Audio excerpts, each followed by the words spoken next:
Florida's housing inventory is up 34% year over year. Could this spread to other parts of the country? Does this mean real estate prices might decline? What does it mean locally here in the greater Boston area?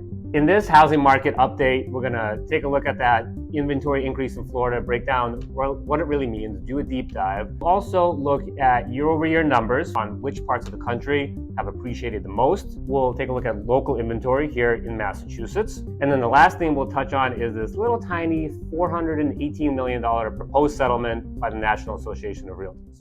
Welcome back to the channel. If you are new here, my name is Dimitri Kessin. I am your local Greater Boston Realtor. All my contact information is in the description below. So if you want to talk in more detail about your real estate goals, please don't hesitate to reach out.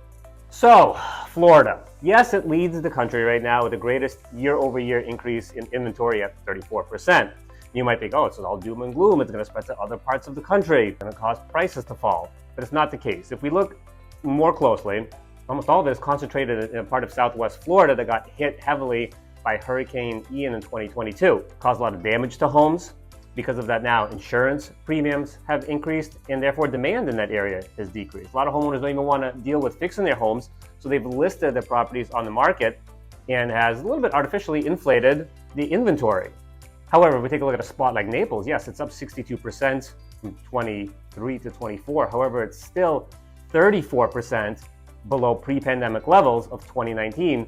So no, I don't think this is a foreshadowing of what's to happen in the rest of the United States. I don't see large inventory increases, again, because this is an isolated incident where a hurricane hit, caused a lot of damage, insurance premiums went up. But in this part of Florida, yes, you could probably see or anticipate some softening of prices and home values might sell below what they would have if it didn't get hit by the hurricane.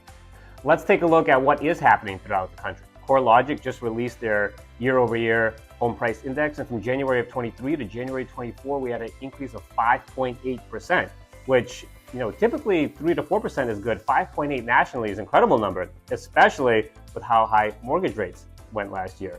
But you might be curious to see what's going on in different parts of the country in terms of price growth last year. You have Idaho, Montana, Louisiana. I said that really weird. Idaho, Montana, Louisiana, kind of the laggards. Everyone else is doing very well, but you see the Midwest and especially the Northeast is doing the best. The Northeast especially because, I'll keep hammering home this point, the supply is just low and it's hard to create a lot of new housing inventory. Looking at a breakdown of some of the big cities throughout the United States, you can see Miami is leading the way. They're up over 10%. Boston up over 6%. And, many neighborhoods in the city are coming off record years for both overall median price point and price per square foot. Speaking of city living, what about all this chatter on these empty office buildings that are just sitting there and how we can just turn them into residences? There's really not a lot planned right now for 2024. The total number in the United States is just over 55,000, with the top cities being, I think, New York, Washington, D.C., Dallas, L.A., Chicago. I'm trying to do this from top of mind. We'll see when I put the chart in if I got it right. Despite our local mayor, Michelle Wu's initiative that got passed in July of 2023 to try to promote more office to residential conversions, Boston didn't even make the top 20 list. Overall, there's just not a lot of conversions because it's not easy to take an office building and turn it into a residential building. There's a huge cost associated with it. Right now, in an office building, as you can imagine, it's one big floor, it's all open. It's not just about putting in all the walls to divide it. You have to separate all the heating and electrical systems so they can be individual per unit. You have to install kitchens and bathrooms, which means creating plumbing throughout the whole building to be separated. And it's very hard and just costly to retrofit residential units into an office building. Let's take a closer look to see how much we needed, or maybe we don't. Maybe we are at a perfectly good level for a balanced market. So we're in the week before Easter, and year over year, inventory is up 7.9%. which is great. But if you've been a home buyer, or maybe you see it as a home seller, you're feeling like it still seems very competitive out there. And why is that so? Well, because if we compare this week in 2024 to pre-pandemic levels, 2019, which is the year I always look at when the market was a lot more balanced, our inventory is down 54% in the state of Massachusetts.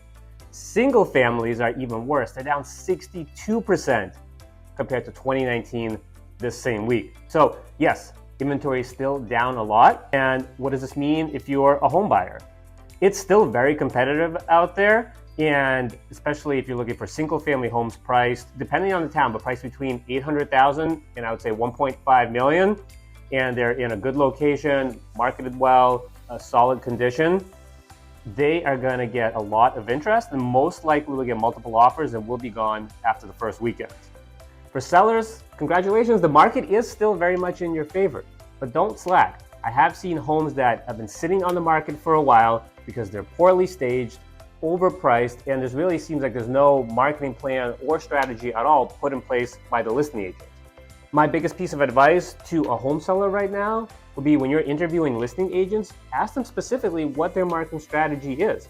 If it is nothing beyond take photos and put on MLS, then you probably want to find a different realtor. Just being honest with you. Homeowners, you guys are looking great right now. Almost every major real estate company from, again, Zillow to Goldman Sachs to Fannie Mae to Freddie Mac, Mortgage Bankers Association are all predicting real estate to increase over the course of the next 12 months. And again, this chart that I'm putting here, these are national projections by these companies. I expect all those numbers to be higher. So Massachusetts, the 95 belt and in, because number one reason, supply is so limited here and we can't just create more inventory. All right, last topic, this proposed $418 million settlement by National Association of Realtors.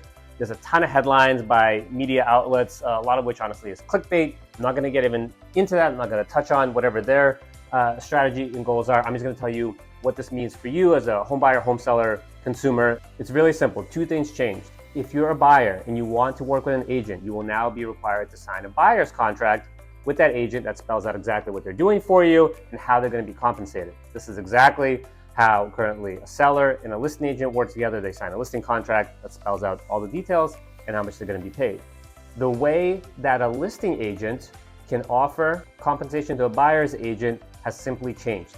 Now, as a home seller, you can still, with your listing agent, talk about the best strategy and decide if you are going to be paying just the listing agent or you're going to be paying the listing agent and the buyer's agent, and that'll simply need to be communicated to buyer's agents. Some buyers will now be required to pay their own buyer's agent if they want representation. Now, you obviously don't have to use a realtor, but if you do want a realtor representing you, advising you, negotiating on your behalf, again, in that buyer's contract, you'll spell out the services that your buyer's agent will provide, and then how much and how they will be compensated either by you, the seller, or a combination of the two. Personally, I'm excited for the change, and all I'm going to focus on is providing as much value and knowledge to my clients as possible. For example, this video right here on 10 unexpected steps to buy a home in 2024. Thank you guys for watching, and I'll catch you on the next video.